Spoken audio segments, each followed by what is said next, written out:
Hello बच्चों, कैसे हो।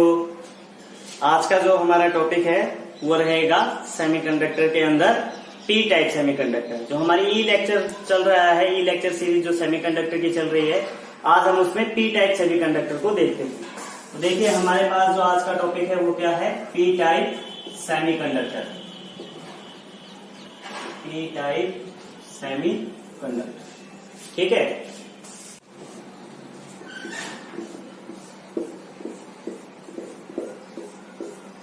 एक जर्मेनियम परमाणु 4 जर्मेनियम परमाणु से घिरा रहता है। क्यों भाई 4 से क्यों घिरा रहता है? क्योंकि संयोजकता +4 होती है। +4 संयोजकता क्यों होती है? क्योंकि आउटर मोस्ट साइड में, ठीक है, जर्मेनियम या हो चाहे सिलिकॉन हो, उसके आउटर मोस्ट साइड में 4 इलेक्ट्रॉन ही है जिनको वो त्यागना ही पसंद करता है, इसीलिए 4 के साथ संबंध बना पाता है। तो देखेंगे एक जर्मेनियम परमाणु 4 जर्मेनियम परमाणुओं से इस तरीके से बंध बना के बैठा हुआ है, ठीक है। तो सभी जर्मेनियम के लिए इस तरीके से अपन बना दें।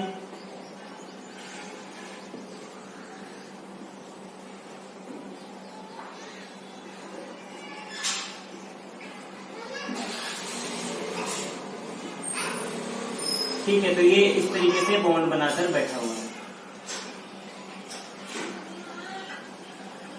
अगर मैं स्ट्रक्चर रूम टेम्परेचर पे लेता हूं तो रूम टेम्परेचर पर हमारे पास पर्याप्त थर्मल एनर्जी रहती है। तो पर्याप्त थर्मल एनर्जी का मतलब है कि सारे के सारे एटम वाइब्रेट हो रहे होंगे, ठीक है। ये वाइब्रेट हो रहा है, ये वाइब्रेट हो रहा है, तो किसी ना किसी का बंध टूटा हुआ होगा, ठीक है। तो किसी ना किसी का बंध टूटा हुआ होगा, तो किसी का भी बंध टूट जाता है तो वहां से इलेक्ट्रॉन क्या हो जाएगा, फ्री। इलेक्ट्रॉन फ्री हो जाएगा तो पीछे क्या बचेगा, खाली स्थान, ठीक है। मान लो यहां से इलेक्ट्रॉन टूट जाता है, यहाँ से इलेक्ट्रॉन टूट गया, टूट कर मान लो इधर खाली स्थान में आ गया, है ना, ठीक है। यहाँ नहीं आता है तो मान लो कोई कहेगी जी यहाँ नहीं, इधर बना दो, तो लो इधर आ गया, इलेक्ट्रॉन यहाँ आ गया। तो इलेक्ट्रॉन अगर यहाँ आ गया तो पीछे क्या बचा, इस इलेक्ट्रॉन की जगह खाली जगह बचेगी, उस खाली जगह को अपन क्या बोलेंगे, होल। तो इलेक्ट्रॉन अगर चला जाता है तो इलेक्ट्रॉन के पीछे जो खाली जगह बनती है उस खाली जगह को अपन क्या बोलते हैं, होल बन गया, ठीक है। तो कुछ तो फ्री इलेक्ट्रॉन्स रूम टेम्परेचर के कारण होंगे, कुछ फ्री इलेक्ट्रॉन किसके कारण होंगे, रूम टेम्परेचर के कारण। बहुत ज्यादा नहीं, क्योंकि अभी ये अशुद्ध नहीं बना, शुद्ध है, क्योंकि सारे जर्मेनियम के हैं। तो इसकी चालकता इस तरीके से बहुत ही नेग्लिजिबल होगी, ठीक है। और इलेक्ट्रॉन के स्थान छोड़ने पर क्या बनता है, होल।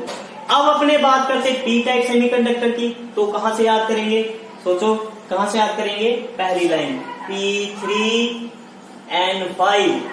P3 पी प्रकार का पढ़ रहे हैं भाई, P3 का मतलब थर्ड कॉलम इम्प्योरिटी। तो थर्ड कॉलम इम्प्योरिटी कौन सी है, बगल में 3, बगल में 3 मतलब बोरोन, गैलियम, एल्यूमिनियम, इंडियम, ठीक।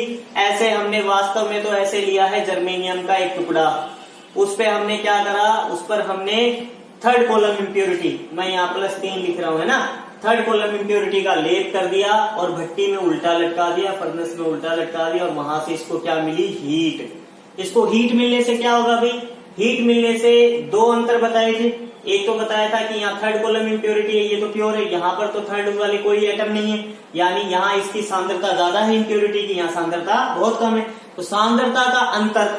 दूसरा थर्मल एनर्जी, यानी हीट मिलने से काइनेटिक एनर्जी बढ़ जाने से क्रिस्टल में आसानी से पेनेट्रेट कर जाएंगे, चले जाएंगे, और इस तरीके का स्ट्रक्चर बन जाएगा। कैसे, जहां थर्ड कॉलम इम्प्योरिटी का लेप है वहां पर उनकी संख्या क्या होगी, ज्यादा, ठीक है। चलो ऐसे गोला सा बना देता हूं मैं।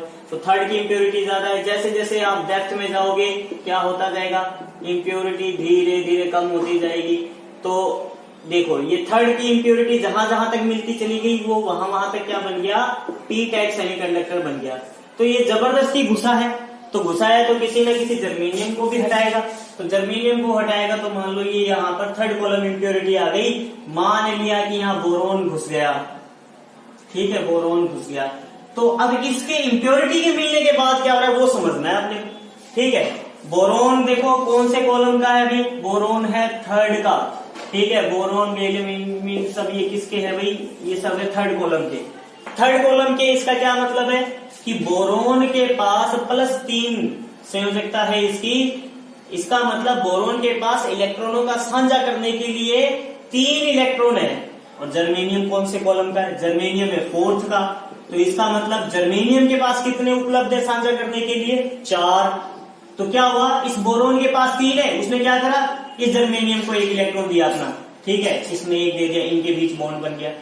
इस बोरोन ने इस जर्मेनियम को ले भाई तू भी ले, ठीक है, इस बोरोन ने इस जर्मेनियम को अपना 1 इलेक्ट्रॉन दिया, इस जर्मेनियम ने 1 इलेक्ट्रॉन दिया, जर्मेनियम के पास तो 4 होते, तो बोरोन के तो 3 बंध बन गए, ये देखो ये 3 बन गए, इसके साथ इसके साथ इसके साथ।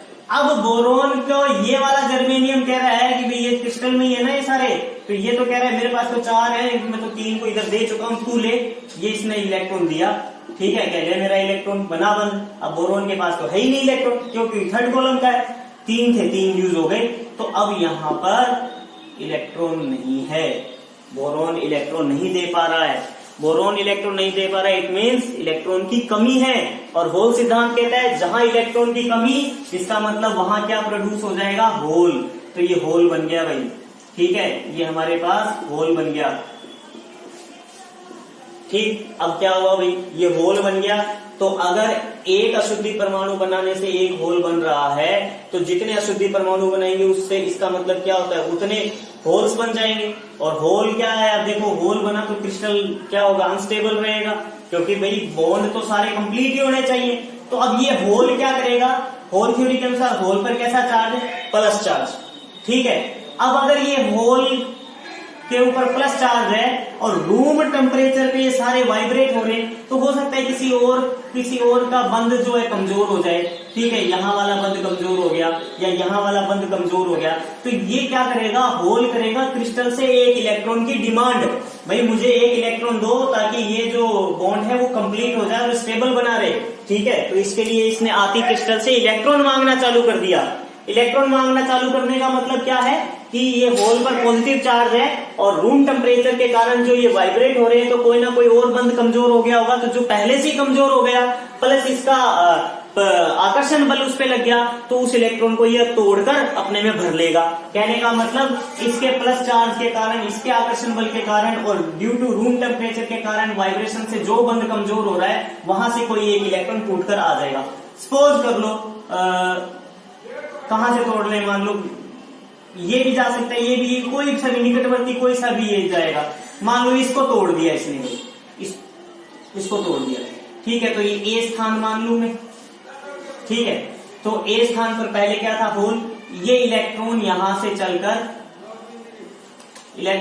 चलकर इसको फिलअप कर देता है, तो इलेक्ट्रॉन तो गया यहां पर, इस स्थान को मैं मान लेता हूं डी, ठीक है, तो इलेक्ट्रॉन यहां चला गया, तो इधर क्या बन गया, होल। अब ये होल क्या करेगा, अब ये होल वही सेम काम करेगा, इस बंध को सेटिस्फाई करना है तो इलेक्ट्रॉन चाहिए, तो ये होल किसी और निकटवर्ती को अपनी ओर आकर्षित करेगा। मान लो इसको तोड़ दिया, ठीक है, कोई सा भी टूट सकता है, मानने के लिए इसको तोड़ दिया, ये यहां से इसके पास आ गया भाई, ये मान लिया मैंने कौन सी जगह है, सी, ठीक है, इसको इसने ऐसे तोड़ दिया, तो अब सी वाला इलेक्ट्रॉन जो है, ठीक है, इलेक्ट्रॉन चलकर इस जगह कंप्लीट कर देगा, ये बंद कंप्लीट हो गया, पर यहां से तो इलेक्ट्रॉन गया, तो पीछे क्या बन गया, होल। अब ये होल क्या करेगा, ये होल मान लो किसी निकटवर्ती और को तोड़ देता है, मान लो इसको तोड़ देता है, ठीक, तो इलेक्ट्रॉन यहां से चला गया यूं इसको कंप्लीट करने, ठीक है, इलेक्ट्रॉन यहां से चला गया भाई, तो पीछे क्या बन गया, होल। तो हम क्या देख रहे हैं, इस क्रिस्टल में इलेक्ट्रॉन होल घूम रहे हैं, तो अगर कोई चार्ज कैरियर इलेक्ट्रॉन घूम रहा है, देखो इलेक्ट्रॉन भी तो जा रहा है ना, इलेक्ट्रॉन होल को भरने जा रहा है, तो इलेक्ट्रॉन भी मूव कर रहा है, होल भी मूव कर रहा है, तो अगर किसी क्रिस्टल में चार्ज कैरियर्स इलेक्ट्रॉन और होल ही है और वो दोनों मूवमेंट में है, इसका मतलब कंडक्टिविटी तो आ गई। कंडक्टिविटी का नंबर क्या है, नंबर ऑफ फ्री इलेक्ट्रॉन्स, यानी कोई गतिशील अवस्था में इलेक्ट्रॉन गति तो कर ही रहे हैं ना इलेक्ट्रॉन, तो इस तरह से इसकी कंडक्टिविटी इसमें आ गई, कंडक्टिविटी इंक्रीज हो गई है बहुत ज्यादा, ठीक है। तो इलेक्ट्रॉन का पाथ अगर हम देखें, इलेक्ट्रॉन का पथ देखें भाई, मार्कर जवाब दे गया, ठीक है, इलेक्ट्रॉन का पाथ अगर हम देखें तो इलेक्ट्रॉन बताओ बच्चों कहां से कहां जा रहा है, इलेक्ट्रॉन का पाथ अगर हम देखते हैं तो इलेक्ट्रॉन कहां से कहां जा रहा है, इलेक्ट्रॉन देखो सबसे पहले कहां था, इधर से देखें, ये डी जगह मान ली, तो इलेक्ट्रॉन कहां जा रहा है, इलेक्ट्रॉन डी से जा रहा है कहां पर, सी वाले होल को भरने, ठीक है। फिर सी पर जो होल था पहले उसको वो कैसे बनाते, क्योंकि सी वाला जो इलेक्ट्रॉन था, वो सी वाला इलेक्ट्रॉन कहां चला गया था, इस बी वाले को भरने, ठीक है, और बी का इलेक्ट्रॉन था वो कहां चला गया था बच्चों, बी का इलेक्ट्रॉन कहां चला गया, बी का इलेक्ट्रॉन जो सबसे पहली जगह ए मान ली थी, ए वाले होल को भरने चला गया था। तो इलेक्ट्रॉन का पाथ तो क्या है हमारे पास, इलेक्ट्रॉन का पाथ है ये डी से सी से बी और बी से ए। ठीक, और सबसे पहले होल कहाँ क्रिएट हुआ था? इस अशुद्धि के पास 3 इलेक्ट्रॉन थे, तो 3 से तो साझा कर ही लिया था इसने। और कहाँ बना था? ये सबसे पहले बना था होल ए पर, तो होल ए पर था। ए से ये होल कहाँ गया है? ए से कहाँ गया है? ए से होल गया जी बी पे। ठीक है, ये बी पर गया। फिर बी के बाद वो कहाँ गया? होल यहाँ पर गया। तो इस तरीके से जो ये होल है वो कहाँ से कहाँ जा रहा है? होल का अगर मैं पाथ लिखूं तो होल का जो पाथ है वो क्या है? ए से बी, बी से सी से डी। और आपको याद रखना है जो होल का जो पथ होता है वही धारा का पथ होता है। ठीक है, और कन्वेंशनली मैंने समझाया था इलेक्ट्रॉन जिस तरफ जाता है, अगर इलेक्ट्रॉन इस तरफ जा रहा है तो करंट किस तरफ जाएगा? तो इलेक्ट्रॉन इस तरफ जा रहा है तो धारा क्या होगी? इस पथ के विपरीत होगी ना। धारा यानी आई इलेक्ट्रॉन के पथ के विपरीत होती है, पथ के विपरीत होती है। ये अलग बेसिक कंसेप्ट है धारा वाला, वो बस समझाने के लिए। अगर ऐसे कोई पूछ ले कि होल इस तरफ जा रहा है तो धारा की दिशा बताओ, हाँ भाई होल जिस तरफ जाता है धारा की दिशा उसी तरफ होती है। इलेक्ट्रॉन जिस तरफ जा रहा है तो धारा की दिशा उसके विपरीत होगी, बस उसको याद रखने के लिए। तो आप देख रहे हो, तो इस तरीके से अशुद्धि मिलाने से इस क्रिस्टल के अंदर इलेक्ट्रॉन और होल मूवमेंट में आ गए। इलेक्ट्रॉन और होल घूम रहे, तो इलेक्ट्रॉन और होल घूम रहे हैं, चार्ज कैरियर्स घूम रहे हैं, इसका मतलब इसमें कंडक्टिविटी आ गई।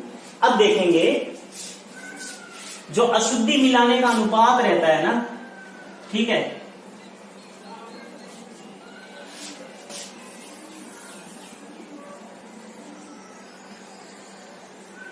ठीक है, ये थर्ड की इम्प्योरिटी पहले यहां ज्यादा है,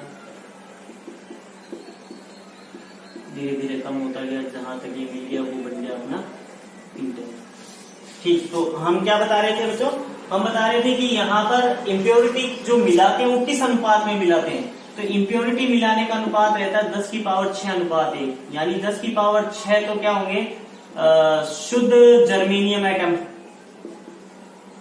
ठीक है, और एक हमारे पास क्या होगा? Boron atom. बोरोन एटम वो भी क्या है? अशुद्धि है ना, अशुद्धि परमाणु हो गया, और ये शुद्ध परमाणु हो गए।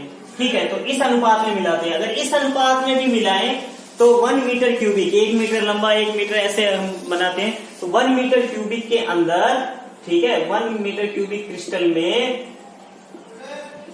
हम 10 की पावर 16 से लेकर 10 की पावर 17 तक अशुद्धि परमाणु मिला देते हैं।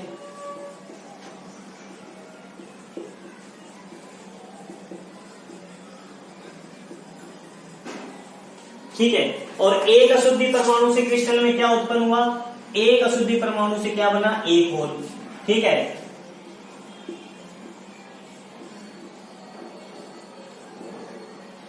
एक अशुद्धि परमाणु से एक होल उत्पन्न हुआ, प्रोड्यूस हुआ क्रिस्टल में। ठीक है, एक अशुद्धि परमाणु से एक होल क्रिस्टल में उत्पन्न होगा, तो 10 की पावर 16 से 10 की पावर 17 तक अगर अशुद्धि परमाणु मिला दें तो इनकी संख्या बहुत ज्यादा है। 10 की पावर 7 होती है करोड़, 10 की पावर 16-17 तक तो हमें गिनती भी नहीं आएगी। ठीक है, शंख पदम महाशंख पता नहीं कहां तक आगे जाएगा। ठीक है, तो 10 की पावर 16 से 10 की पावर 17 तक मिला देते हैं। तो अगर एक अशुद्धि परमाणु से एक होल उत्पन्न हो रहा है तो इतने मिलाने पे इतने होल उत्पन्न होंगे, और इतने होल अगर क्रिस्टल में घूम रहे हैं तो चालकता बहुत ज्यादा है। ठीक है, और आपके इंफॉर्मेशन के लिए बता देता हूं, एक अशुद्धि परमाणु अगर हम मिला देते हैं ना क्रिस्टल में, ठीक है, क्रिस्टल शुद्ध जर्मेनियम या सिलिकॉन के क्रिस्टल में एक अशुद्धि परमाणु मिला दिया जाए, एक इंप्योरिटी एटम मिला दिया जाए,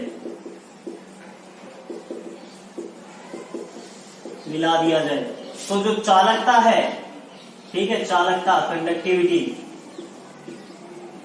1000 गुना बढ़ जाती है। यानी एक अशुद्धि परमाणु मिलाने से जो प्योर सेमीकंडक्टर अवस्था में जो कंडक्टिविटी थी ना, उससे 1000 गुना बढ़ जाएगी चालकता। तो इतने मिलाने से तो बहुत ज्यादा चालकता बढ़ जाएगी, और जब बहुत ज्यादा चालकता बढ़ जाएगी तो हमारे काम भी आ पाएगा। ठीक, तो ये पी टाइप सेमीकंडक्टर का स्ट्रक्चर हो गया। ठीक है, ये उसके अंदर इम्प्योरिटी मिलाने का तरीका, ये इम्प्योरिटी मिलाने का अनुपात पूछ सकता है, किस अनुपात में मिलाते, तो इस अनुपात में मिलाते हैं। ठीक है, 1 मीटर क्यूबिक क्रिस्टल में 1 मीटर लंबे चौड़े ऊंचे क्रिस्टल में इतने मिल जाएंगे, तो बहुत ज्यादा हो जाएंगे। ठीक है। और ये मैंने बता ही दिया है सीधा फैक्ट कि एक अशुद्धि परमाणु एक होल क्रिएट करता है, ठीक है। और एक होल क्रिएट करेगा तो मतलब एक चार्ज कैरियर तो आ गया हमारे पास। जब एक चार्ज कैरियर आ गया तो एक चार्ज कैरियर से ही 1000 गुना चालकता बढ़ जाती है, तो इतने सारे एटम की चालकता बहुत बढ़ेगी, ठीक। अब इसके बाद में हमें थोड़ा सा और याद रखना है। अब यहाँ से आपको थोड़ा क्लियर हो गया होगा कि जो थर्ड कॉलम इम्प्योरिटी है जो मैं ये लिख रहा हूं, थर्ड कॉलम इम्प्योरिटी जो मैं लिख रहा हूं, बोरोन, गैलियम, ठीक है, एल्यूमिनियम, इंडियम, इनको कौन से शुद्धि बोला जाता है? ग्राही, एक्सेप्टर, ठीक है। ये एक्सेप्टर है, एक्सेप्ट कर लेते हैं। क्या कर लेते हैं?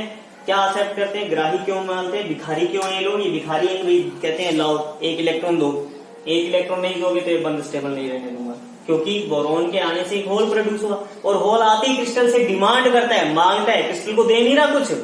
होल उत्पन्न होती कहता है पहले इलेक्ट्रॉन दो मुझे, मेरे को यहाँ तक सेटिस्फाई करो ताकि ये बंद सेटिस्फाई हो जाए। तो ये होल इस तरीके से पूरे क्रिस्टल में घूमने लग जाता है, ठीक है। और इससे पहले मैंने क्या बताया था? रूम टेम्परेचर पे पर्याप्त थर्मल एनर्जी रहती है कि कोई ना कोई एक आधा बंद टूटा हुआ रहता है, एक आधा, बहुत सारे नहीं, कुछ थोड़ी नहीं, जिससे कुछ ना कुछ कंडक्टिविटी रहते हैं। अगर सारे बंद फिलअप रहेंगे तो इसका मतलब ये कुचालक हुआ, क्योंकि एक भी फ्री इलेक्ट्रॉन नहीं है, और एक भी फ्री इलेक्ट्रॉन नहीं होगा तो कंडक्टिविटी नहीं रहेगी, ठीक है। तो उसके लिए ये याद रखना है कि शुरुआत अवस्था में रूम टेम्परेचर पे कोई ना कोई बंद एक आधा टूटा रहता है, जिससे प्योर सेमीकंडक्टर में कुछ ना कुछ चालकता रहती है, नगण्य मात्र चालकता। उसकी चालकता को इंक्रीज करने के लिए तो ये सब कर रहे हैं अपन, ठीक है। फिर इम्प्योरिटी मिला दी अपन ने डिफ्यूजन मेथड से, इम्प्योरिटी मिलाई तो किसी जर्मेनियम को हटाकर उसकी जगह बोरोन आया। फिर बोरोन के कारण जो इसके अंदर घटना घटी है वो सारी मैंने बताई। तो यहाँ दो चार्ज कैरियर है, इलेक्ट्रॉन भी घूम रहा है क्रिस्टल में, होल भी घूम रहा है। इस तरीके से पी टाइप सेमीकंडक्टर की चालकता को भी अपन ने एक्सप्लेन करा है। ये इसका एटॉमिक लेवल स्ट्रक्चर है। आपसे कोई पूछे पी प्रकार के अर्धचालक की संरचना समझाइए तो आपको ऐसा डायग्राम बनाना है, बिल्कुल डिटो नहीं, कोई अंतर नहीं है। पी प्रकार के अर्धचालक की संरचना बनाइए तो ऐसे ही बनेगी, ठीक है। तो ये बच्चों पी टाइप सेमीकंडक्टर था। अब पी टाइप सेमीकंडक्टर जो है उसे थोड़ा बहुत कुछ और बचा है, एनर्जी लेवल डायग्राम बचा है, ठीक है, इसका रिप्रेजेंटेशन बचा है, वो मैं अगले लेक्चर में बताऊंगा, ठीक है। तब तक इसको पढ़िए और जो नहीं समझ आया आप मुझसे दोबारा पूछेंगे। उम्मीद करता हूँ बहुत अच्छे से समझाया है और आप इसको बढ़िया तरीके से इसको आप समझेंगे और कोई प्रॉब्लम नहीं आनी चाहिए, ठीक है बच्चों। अच्छा है, घर पे रहिए, कोरोना चल रहा है, घर पे रहिए, स्वस्थ रहिए और पढ़ते रहिए। धन्यवाद।